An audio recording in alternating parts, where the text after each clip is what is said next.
할렐루야. 자, 오늘 이제 야곱이 12아들에게 이제 마지막 최후의 축복을 하고 유언을 한 다음에 이제 마지막 이제 별세하는 장면이 오늘 창세기 49장에 나옵니다.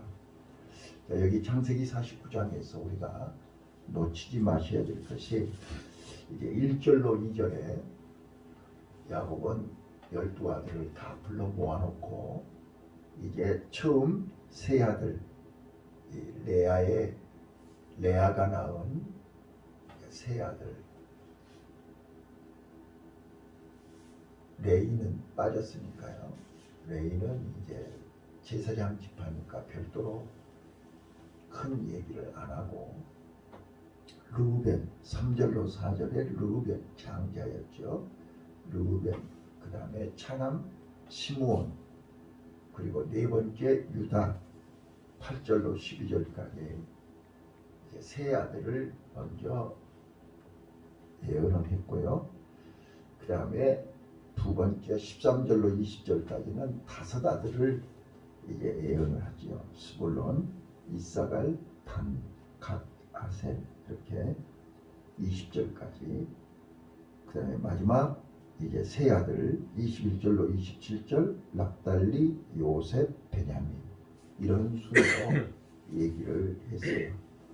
여기서 우리가 이제 두 사람을 기억하셔야 되는데요. 첫째는 유다요.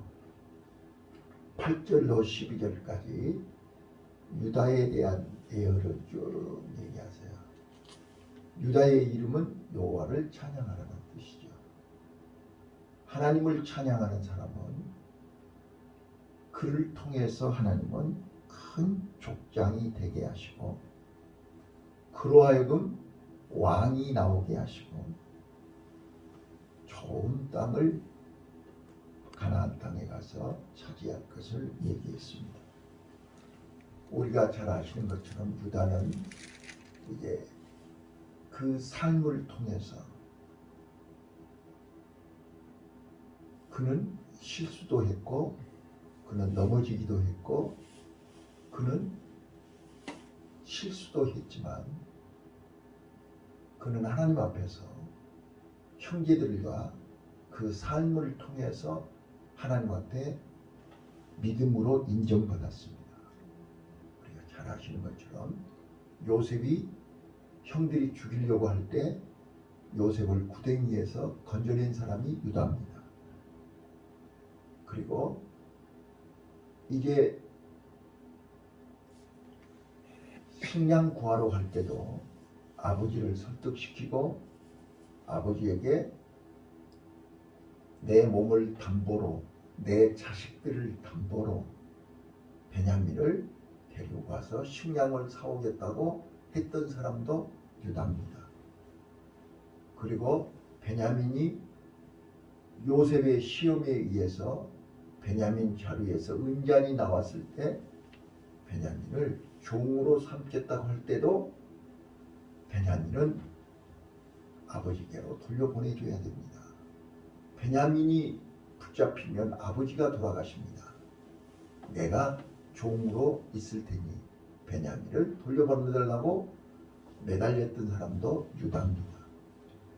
우리가 유다의 삶을 한번 쭉 이렇게 보시면 며느리 다말하고 사이에서 이제 그가 가나안 여인과 결혼해서 세 아들을 낳았지만 그 아들들을 통해서는 실패했잖아요.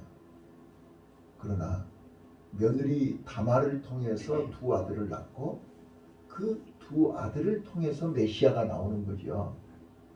자, 오늘 여기 유다의 예언을 통해서 우리가 기억하셔야 될 것이 우리는 비록 연약한 인간이기에 실수할 수 있습니다. 넘어질 수 있습니다. 그러나 우리는 하나님의 자녀답게 믿음으로 끝까지 믿음을 지키고 사명을 지키고 본분을 지키고 말씀대로 살면 하나님은 반드시 그를 통해서 역사하신다. 믿습니까? 이거를 꼭 기억하셔야 됩니다. 그래서 에스겔서 33장 13절로 16절을 보시면 우리는 어떤 운명, 어떤 형편, 어떤 처지에 살았다 할지라도, 과거가 어떠했다 할지라도 현재 지금이 중요하더라. 아멘. 지금이 중요한 것입니다. 아무리 많은 부모로부터 많은 복을 받았다 할지라도 오늘 내가 믿음이 없으면 다 쏟아버리는 것입니다. 오늘 내가 믿음이 없으면 관리가 안 되는 것입니다.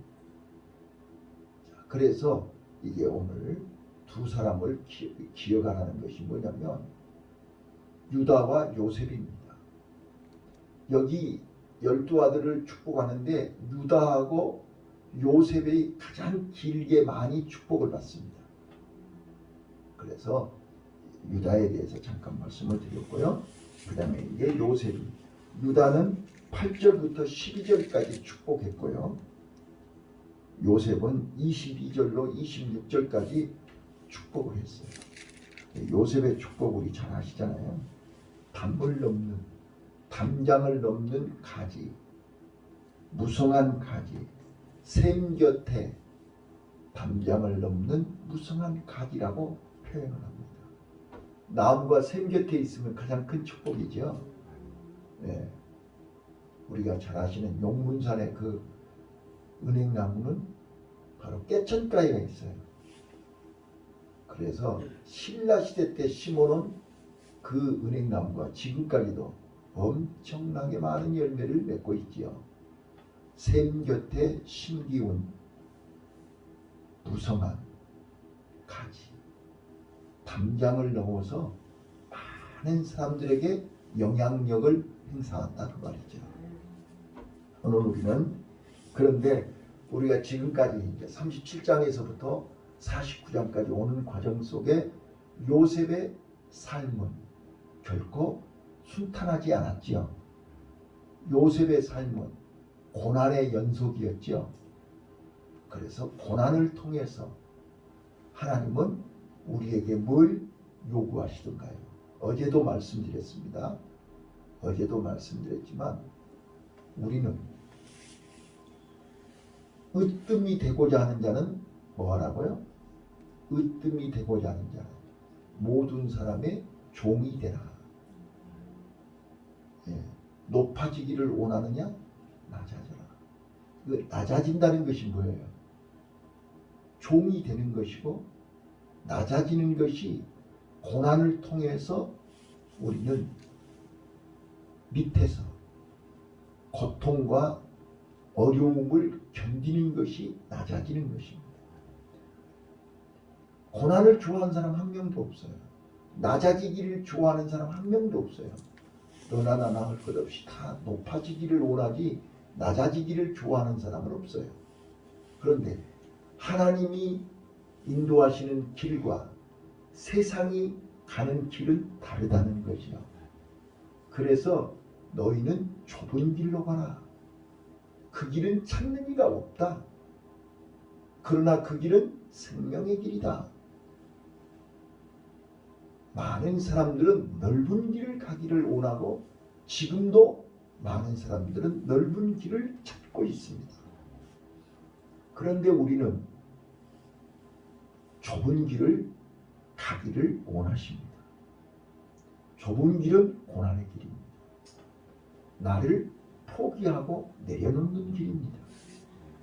야곱이 그토록 내려놓기를 싫어하고 올라가기를 좋아했던 야곱이었습니다.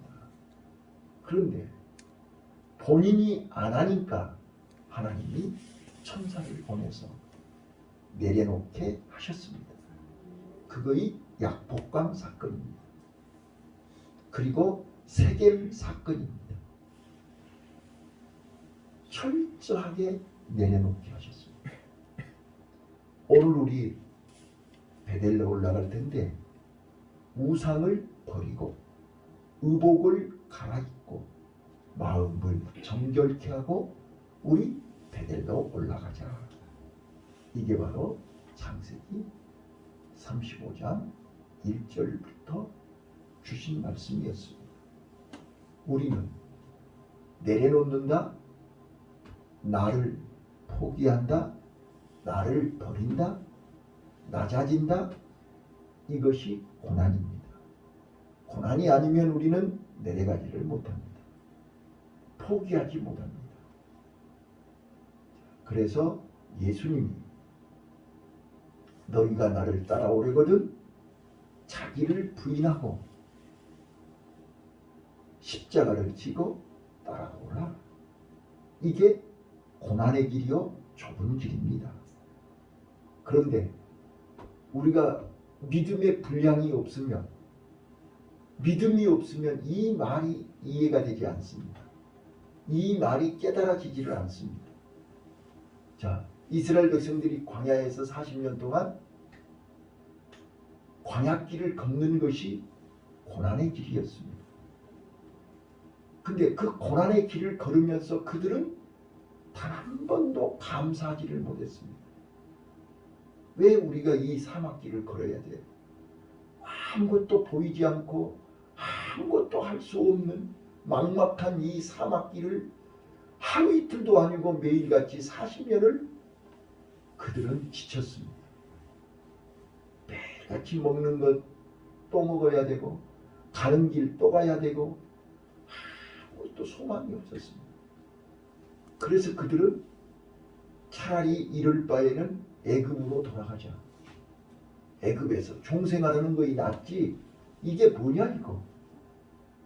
그래서 그들은 원망도 했다가 불평도 했다가 또는 반란도 일으켰다가 별짓을 다 했습니다. 근데 하나님은 한결같이 기다려라. 때가 되면 기다려라. 근데 우리는 기다리는 과정 속에 막연하게 기다리기 때문에 힘든 것입니다. 여러분, 우리가 노아가 방주를 100년 동안 만들었다고 그랬잖아요. 막연하게 100년 동안 방주 만들었으면 지겨워서 그만뒀을 거예요. 그러잖아요. 그런데 그날 하나씩 변해가고 달라지고 쌓아지는 것을 볼 때, 완성되어져 가는 것을 볼 때 보람을 느낀 것입니다. 오늘 우리의 믿음이 어제보다 오늘, 오늘보다 내일 달라지는 모습 속에 우리는 힘이 나는 것입니다. 이게 분량대로 받는 축복입니다. 우리가 막연하게 기다리라고 하면 지루해서 못 기다립니다. 그런데 그날 하루하루 우리가 벽돌을 한 장씩 쌓을 때 달라지는 것입니다. 네, 이걸 아셔야 돼요. 자, 요셉은 하나님의 언약이 있었고 하나님이 꿈을 주셨고 그 꿈이 믿어졌기 때문에 해와 달과 별이 11곡식단이 지금은 나를 미워하고 지금은 나를 죽이려 하고 지금은 저들이 나를 외면하고 있지만 반드시 저들이 내 앞에 무릎을 꿇고 절할 때가 올 거야. 이거를 믿은 것입니다. 근데 그 꿈은 혹독한 대가를 요구했습니다. 왜요? 요셉이 믿음의 분량을 만들어야 되기 때문입니다. 요셉이 힘들고 고통스러운 종생활 10년을 안 했더라면 총리로서 7년 풍년, 7년 기근이 왔을 때 그 일을 해냈겠습니까? 아닙니다. 하나님은 미리미리 아시고 종생활 10년을 시키신 것입니다.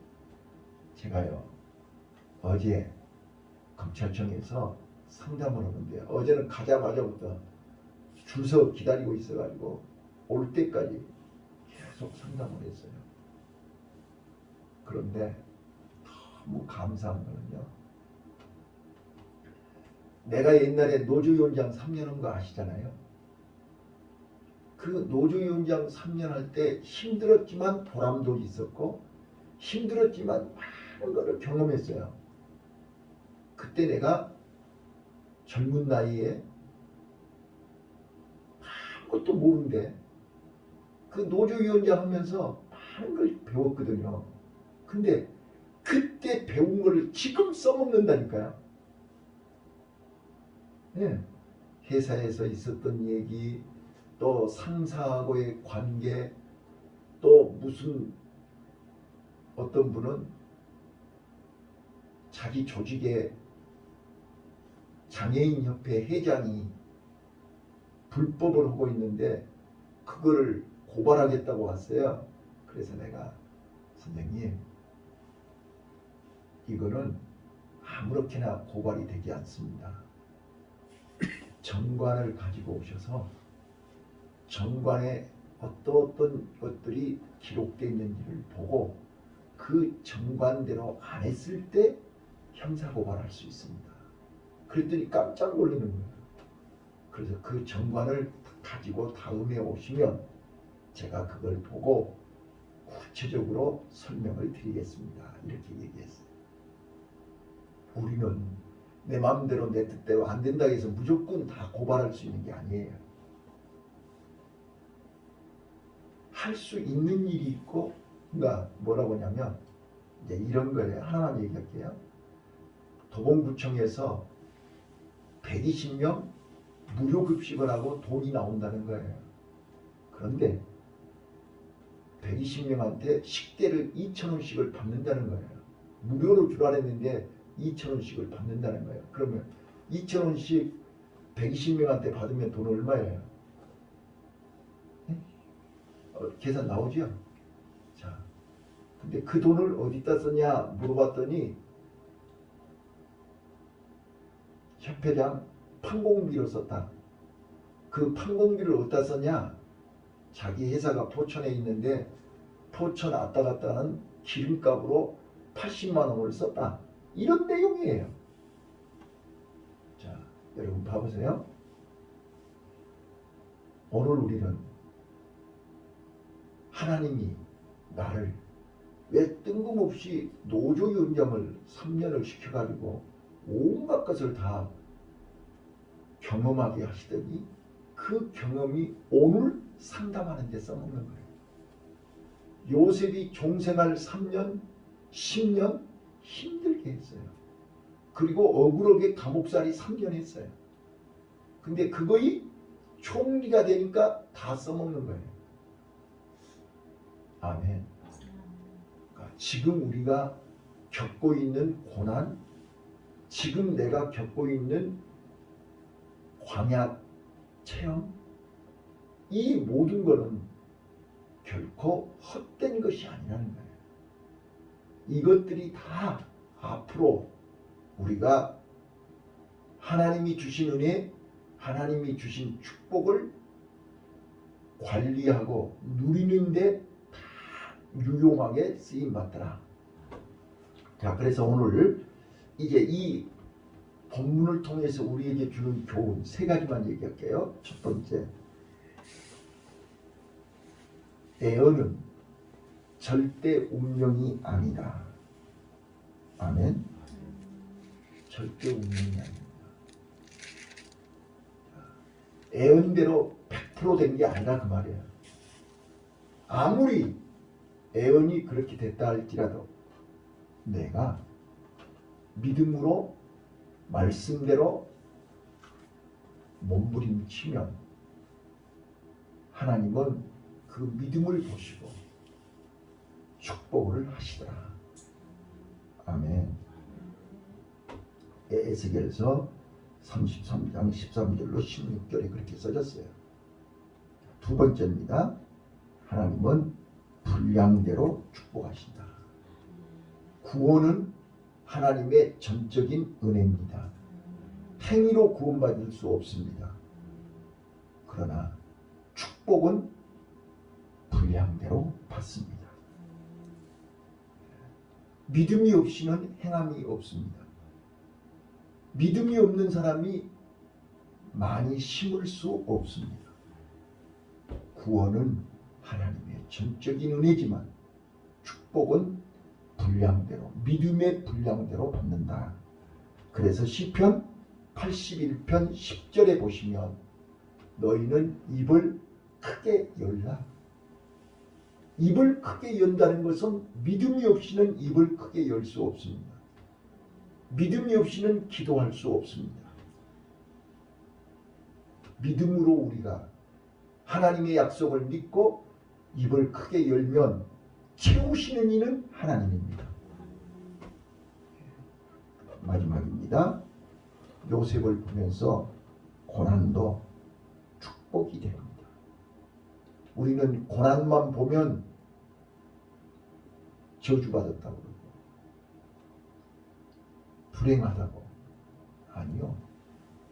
요셉이 종생활하고 감옥살이 할 때는 실패했다고, 망했다고 손가락질할 수 있습니다. 그러나 그 고난 속에 축복이 꽃이 핀다는 사실을 믿으시기를 바랍니다. 그래서 시편 105편 18절, 시편 105편을 여러분 읽어보시면 그 많은 고난과 연단이 그 말씀이 그를 단련하셨도다 그렇게 되어 있습니다. 욥이 고백한 것처럼 욥이 견디기 어려운 시련들이 하나님은 그 시련을 통해서 욥을 단련시키신 것입니다. 그래서 금보다도 더 정결한 단련한 정금같이 나오게 하셨다. 단련시켜서 불순물을 다 제거하고 정금같이 단련하셨다. 오늘 우리는 이 말씀을 기억하면서 오늘 믿음의 분량대로 축복하시는 하나님의 은혜가 나와 여러분에게 가득하시기를 예수님 이름으로 축원합니다. 기도하겠습니다.